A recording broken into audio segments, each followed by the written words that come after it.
के रूप में साकार दर्शन कर रही हैं, उनका सत्संग श्रवण कर रही हैं। आज उनके साकार स्वरूप के दर्शन का फल मिलने जा रहा है। पालकी में बैठे जा रहे हैं, एक भाई को बुखार आ गया, शरीर कांप रहा। ये भी एक छाया है शीतल वृक्ष की, जो 43 प्रसंग है उनमें से, कि इस वृक्ष की शीतल छाया के माध्यम से भी हम अपने मन को अपने स्वभाव में, अपने स्वरूप में, अपने परिचय में ले आ सकते हैं। आपको बार बार कहा जा रहा है, सभी प्रसंगों का परिणाम एक ही है, संपूर्ण साधनों का परिणाम एक ही है।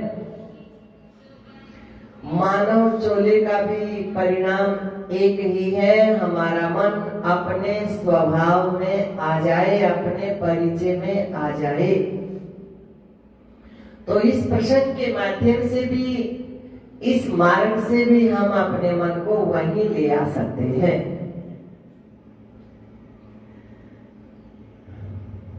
भाई को बुखार आ गया, पालकी कहाँ पर है, क्या हुआ, बुखार आ गया महाराज जी भाई को, तो इसे निकालो, दूसरे को लगाओ। देखा तो सामने से भरत जी आ रहे हैं।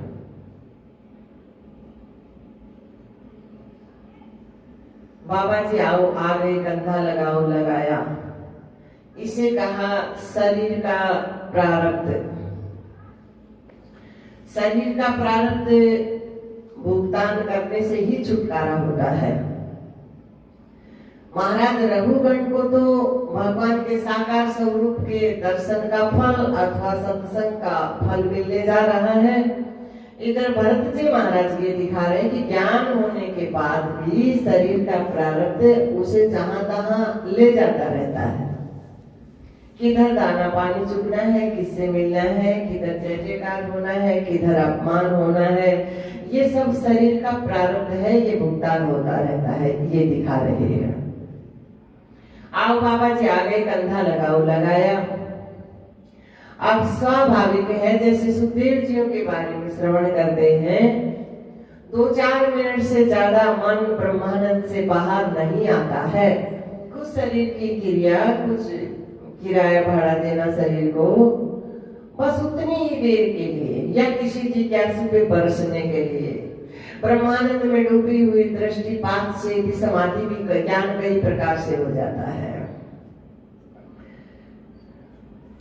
कहा सुना ना, कल युग के जीव कुटिल कामे दृष्टि भरता, इसे शक्तिपात कहते हैं। कल युग के जीव कुटिल कामी दृष्टि, अपने गुरु महाराज ने बस वही किया, कल का मात्र दृष्टि डाली बस। कल युग के जीव कुटिल कामी दृष्टि भरतार हारे को, कर जोर प्रथम प्रणाम करो, श्री सद्गुरु परम प्यारे को। कल युग के जीव कुटिल कामी दृष्टि भरतार हारे को, जब जोर करीने आन किया, प्रभु संत रूप अवतार लिया, मुक्ति का खोले भंडार दिया, बंद कर दिया नरक द्वारे को। कर जोर प्रथम प्रणाम करो, श्री सद्गुरु परम प्यारे को। तो कुछ देर के लिए वृत्ति बाहर आती, शरीर से जुड़ता, ठीक चलता, फिर वृत्ति लय हो जाती तो शरीर का भान छूट जाता, शरीर डगमगाता। पालकी हिलती, महाराज रघुगण ने कहा क्या कर रहे हो? कहा महाराज अभी अभी जो नया बंदा लगा ना, इसकी चाल बड़ी विचित्र है। महाराज रघुगण ने देखा और व्यंग्य किया, मजाक किया। ये दुबला पतला सुबह से लगा है, थक गया होगा।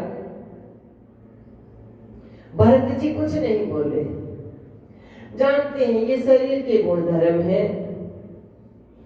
शरीर को कहा जा रहा है, मुझ में तो ये सब घटना बढ़ना है ही नहीं, इसलिए मौन रहे। फिर आगे बढ़े, फिर वृत्ति लय हुई,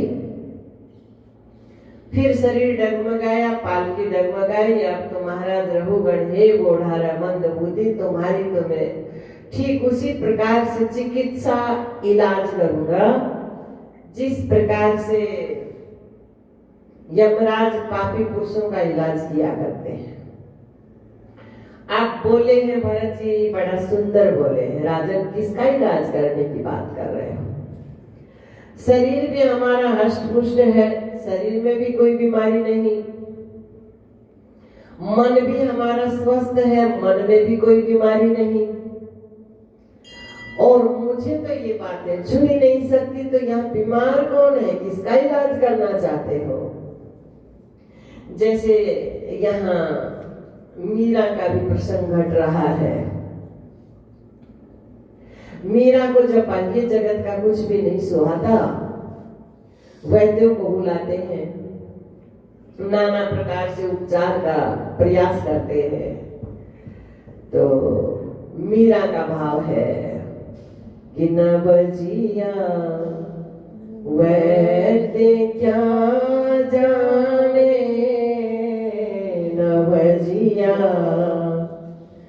वैद्य क्या जाने, मुझे दिल की बीमारी है, मुझे दिल की बीमारी है, असर करती नहीं कोई दवाई, कीमिया तेरी बिना दीदार दारू के मिटे ना बेकरारी है, नवजिया वैद्य क्या जाने, मुझे दिल की बीमारी है। तो कह रहे राजन, यहाँ बीमार कौन है जिसका उपचार की बात हो रही है? महाराज रघुगण समझ गए कोई महापुरुष है, पालकी से नीचे उतरे, दंडवत प्रणाम किया। कहाँ रहते हो महाराज जी? वेशभूषा छुपाकर इस प्रकार से क्यों विचरण कर रहे हो? क्या नाम गांव ठिकाना है? तो कहा राजन, इन फालतू की बातों में समय बर्बाद न करो। यहाँ हमको समय की कीमत बताई जा रही है। समय की कीमत है नारायण, न वस्तु की कीमत है यहाँ, न व्यक्ति की, महाराज समय की कीमत है। समय पे जो काम आए बस। तो कह रहे हैं फालतू की बातों में समय को बर्बाद न करो।